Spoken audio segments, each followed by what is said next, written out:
L'enseignement de Jésus-Christ et de l'Église ne sont pas les défauts, les erreurs et vices des hommes. Le mal et la souffrance ne proviennent pas de Dieu, mais résultent du mauvais usage de la liberté.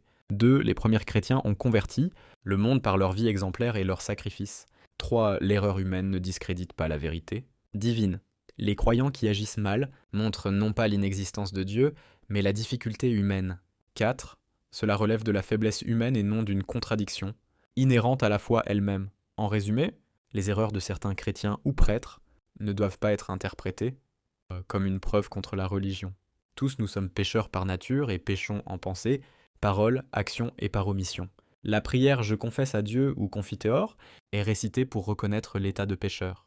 Je confesse à Dieu Tout-Puissant, je reconnais devant vous, frères et sœurs, que j'ai péché en pensée, en parole, par action et par omission. Oui, j'ai vraiment péché. C'est pourquoi je supplie la Vierge Marie, les anges et tous les saints, et vous aussi, frères et sœurs, de prier pour moi le Seigneur notre Dieu.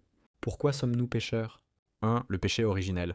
Selon la Genèse, Adam et Ève désobéissent à Dieu en mangeant du fruit défendu. Cette désobéissance introduit le péché dans l'humanité, brisant la communion originelle avec Dieu.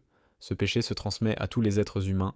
Par un seul homme, le péché est entré dans le monde, et par le péché la mort. Ainsi, la mort a atteint tous les hommes, parce que tous ont péché. Romains 5:12. 2. La fragilité humaine. Malgré le baptême qui purifie du péché originel, la nature humaine demeure fragile et inclinée vers le mal. Cela s'appelle la concupiscence, désir désordonné. Saint Paul en témoigne. Je ne fais pas le bien que je veux, mais je fais le mal que je ne veux pas. Romains 7:19. 3. Le péché personnel. Chacun pêche en pensée, intention mauvaise, parole, dire des mensonges, des insultes ou des paroles blessantes. Action, gestes contraires à l'amour de Dieu et du prochain. Omission. Ne pas accomplir un bien que l'on est capable de faire. Celui qui sait faire le bien et ne le fait pas commet un péché. Jacques 4,17. 4. Le besoin constant de la grâce de Dieu. L'homme seul ne peut se sauver. Il a besoin de la grâce divine. Jésus-Christ, par son sacrifice sur la croix, a ouvert le chemin de la rédemption. Car tous ont péché et sont privés de la gloire de Dieu, et ils sont gratuitement justifiés par sa grâce, par le moyen de la rédemption qui est en Jésus-Christ. Romains 3:23-24. L'acte d'humilité dans la prière. Je confesse à Dieu.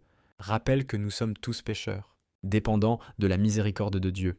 Il pousse les croyants à l'examen de conscience, à la repentance sincère et à chercher la grâce pour mieux vivre en accord avec les commandements de Dieu et les enseignements du Christ.